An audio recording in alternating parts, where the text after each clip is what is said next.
corazón. Aproveche coco alto del Pacífico, semillas mejoradas y certificadas por el SNIC. El Papa Francisco habla de los gobiernos que cierran puertos y fronteras a los migrantes. 8-4.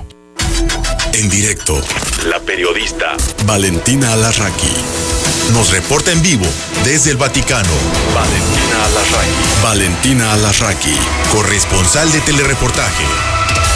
desde el Vaticano. Y hasta allá nos enlazamos con Valentina, la saludamos y también la felicitamos porque hace unos días estuvo de cumpleaños. Valentina, deseándote lo mejor por tu cumpleaños. Muy buenos días, buenas tardes para ti. Muy buenos días y muchísimas gracias, de verdad, muchísimas gracias. Pues te referías tú a estas palabras fuertes del Papa Francisco. Sabemos perfectamente que el tema migratorio es una de las prioridades del Papa, pero pues yo creo que en estos momentos, por diferentes razones y diferentes situaciones en zonas del mundo, pues adquieren quizás un significado todavía más importante, más fuerte, y de hecho durante la audiencia general del miércoles el Papa pues dedicó toda su catequesis a este tema, partiendo de San Pablo, del naufragio a la isla de Malta, pero en fin, eso era, digamos, el tema religioso de la catequesis, pero el Papa fue mucho más concreto y mucho más allá al denunciar, de hecho, pues esas políticas migratorias, dijo, de algunos gobiernos que consideran a los migrantes como una amenaza, por lo que cierran los puertos y las fronteras. La alusión al cierre de puertos seguramente, bueno, por lo menos aquí ha sido interpretada como una alusión, una referencia a la política migratoria del ex ministro del Interior de Italia, Matteo Salvini, el hombre fuerte del anterior gobierno, bueno, famoso justamente, entre otras cosas, por sus sentimientos antimigrantes, incluso por hechos concretos como fue cerrar los puertos del sur de Italia a la llegada de naves, de barcos con migrantes que habían cruzado el Mediterráneo, al que el Papa Francisco califica ya como de un nuevo cementerio. El Papa se refirió a estos hombres, a estas mujeres que enfrentan viajes arriesgados para huir de la violencia, para huir de la guerra, de la pobreza también, y que experimentan muchas veces la indiferencia, la hostilidad de la naturaleza, dijo, del desierto, de los ríos, de los mares, pero dijo que a veces la hostilidad de los hombres es incluso superior porque son explotados por traficantes criminales, son tratados como números y como una verdadera amenaza por algunos gobiernos. Y esta inhospitabilidad, dijo, los rechaza como una ola, los vuelve a llevar, digamos, los devuelve como una ola hacia la pobreza o los peligros de los que ellos huyeron. Y por eso, como estamos ahora en la semana dedicada a la oración para la unidad de los cristianos, el Papa dirigió un llamado a todos los cristianos de los diferentes credos, digamos, dentro del cristianismo, pidiendo que no sean indiferentes, porque dijo que no se puede permanecer indiferentes o insensibles ante el drama de estas viejas y nuevas pobrezas, de estas soledades, y sobre todo pues no se puede ser indiferentes ante el desprecio y la discriminación.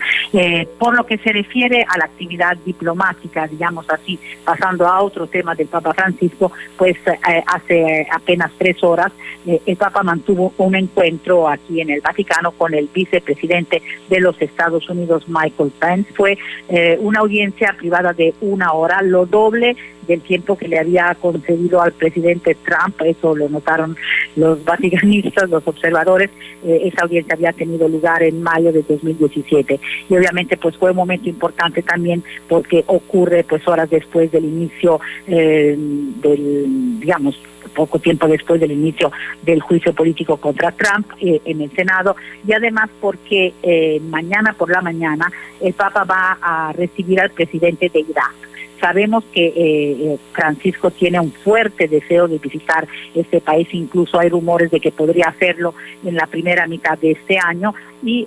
hace unos días el Papa pidió que Irak no se convierta en un campo de batalla, a raíz justamente de la escalada de tensión entre Estados Unidos e Irán, que tuvo a Bagdad, digamos, como teatro de operaciones. Entonces es indudable que la audiencia de hoy y la de mañana pues tienen un hilo conductor, porque seguramente la preocupación del Papa por esta guerra en pedazos, que él dice que hay como una especie de tercera guerra en pedazos en diferentes regiones del mundo, seguramente habrá estado al centro del encuentro con el vicepresidente de los Estados Unidos, y obviamente lo estará mañana con el presidente de Irak. No ha salido ningún comunicado por parte del Vaticano, y por lo que nos dijeron tampoco lo habrá por parte de la Embajada de los Estados Unidos ante la Santa Sede, por tratarse de un vicepresidente. Pero seguramente dos encuentros importantes que demuestran pues la atención que el Papa tiene en este momento por pues la evolución de la situación en esa parte del mundo. Pasando a otros temas, aquí esta semana, a partir del lunes, se reunieron pues los legionarios de Cristo en lo que se llama el capítulo general. Es una reunión, digamos, en la que participan 66 legionarios, se hace cada 6 años, la última tuvo lugar en 2014, y prácticamente de esta reunión tendrá que salir elegido el nuevo director de los legionarios de Cristo, pero sobre todo pues será un momento para hacer una especie de síntesis, sobre todo de balance, diría yo, de lo que ha sucedido en los últimos 6 años después de que el Vaticano los había intervenido. Bueno, conocemos toda la historia de que el Papa Benedicto XVI había retirado a vida privada al fundador de la Legión, Marcial Maciel, al hecho de que el Vaticano pidiera nuevas constituciones. Entonces, obviamente, pues este capítulo general, Manuel, durará hasta el 27 de febrero, es decir, es un largo periodo en los que tendrán que analizar pues lo que ha pasado en los últimos años, pero también de cara al futuro, es decir, qué quiere hacer la Legión para enfrentar tanto los escándalos del pasado, como hemos visto escándalos incluso muy recientes, como se ha visto el caso de Cancún en México ahora, y también qué hacer de cara a esos escándalos para no repetir los errores del pasado, y también qué tipo de actitud que deberán de tener con las víctimas, porque pues hay muchas fuentes que siguen afirmando que hay muchos pasos todavía que dar hacia adelante, para mejorar, digamos, esta relación con las víctimas, y sobre todo para que no se repitan pues los escándalos del pasado. Así que creo que será una reunión muy importante. Sabemos, por ejemplo, que no participa en ella el padre Eloy Bedia, que ha sido acusado, digamos, de encubrir al ex sacerdote Fernando Martínez Suárez, responsable de estos abusos en el Colegio Cumbres de Cancún, pero obviamente el tema está ahí, está muy presente, y después de la elección del nuevo director, pues ya sabremos, digamos, un poco cuál es la tendencia, porque también se dice que siguen muy fuertes dentro de la Legión y dentro de este capítulo general hombres todavía cercanos, digamos así, a lo que era el fundador, y digamos lo que serían los nuevos o la oposición a ese estilo de gobierno, pues serían todavía una minoría. Pero todo está todo bastante, digamos, es complicado saber cuál es realmente la verdad, porque no hay mucha información, mucha transparencia sobre toda esta situación, así que habrá que esperar la evolución de este capítulo general y la elección del nuevo director para saber por dónde van los tiros, vamos a decir así. Hay otro tema que me parece muy interesante, que ya había sido tratado, yo ya lo había tratado, porque hay un semanario, una revista mensual del Observatore Romano, que es el diario oficial del Vaticano, que es como dedicado al mundo de las mujeres. De hecho, se llama Mujeres, Iglesia y Mundo, y una vez más, ya lo habían hecho el año pasado, pues está denunciando la situación de muchas monjas, de muchas religiosas que han sido víctimas de abuso por parte de hombres de la Iglesia, abuso sexual, pero también abuso de poder, y son casos muy llamativos, porque muchas de estas, sobre todo en África, se denuncia mucho esta situación. En Asia también lo vimos, en la India, por ejemplo. Muchas veces estas mujeres, estas monjas religiosas que son víctimas de abusos por parte de hombres de la Iglesia, luego son como alejadas de sus conventos, sobre todo si se quedan embarazadas. Hay casos de estos mismos prelados que llevaron a estas monjas, a estas religiosas, a abortar para evitar el escándalo, y muchas veces son alejadas de sus propios colegios, de sus propias congregaciones, de sus conventos, y hay varias de ellas que han acabado en la calle, en la prostitución, porque se van sin nada, no tienen absolutamente nada con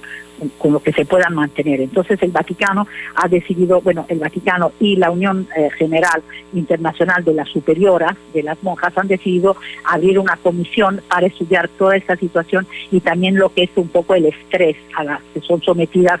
estas monjas, que muchas veces también se vuelven pues como servidoras, como no te digo esclavas, pero pues muchas veces las monjas están al servicio pues de obispos, de cardenales, etcétera, y padecen pues estrés por abusos no solo sexuales, sino también abuso de poder o demasiado trabajo. Entonces creo que es un frente que se está abriendo, ya ha habido denuncias en los últimos años, pero bueno, todavía no se le ha enfrentado, digamos, de la manera con la fuerza con la que se tendría que enfrentar esta situación, pero es algo que seguramente tendremos que seguir muy de cerca porque es un poco como el vaso de Pandora, ¿no? Ahora pues se ha habido un documental en Francia, en otros países, están saliendo a la luz estos casos con cierta lentitud, pero están saliendo, lo cual significa que ya pues hay monjas religiosas que están dispuestas a destapar todo esto y a hablar y a denunciar. Entonces creo que es un tema que pues vamos a tener que volver a abordar a futuro y yo bueno también trataré de hacer unas entrevistas con las personas que se van a encargar de esta nueva comisión para entender un poco cuál es la situación y qué pretenden hacer, digamos, con esta comisión. Entonces bueno, estos creo que han sido los temas más importantes de esta semana aquí en el Vaticano. Valentina, dramático este asunto que nos ventilas de las monjas, pues estaremos también, como dices, muy pendientes. Agradezco mucho el reporte, un abrazo. Un abrazo, muchísimas gracias. Valentina Alasraqui. Valentina Alasraqui, corresponsal de Telereportaje, reportó desde el Vaticano. Caray, qué temas, ¿no?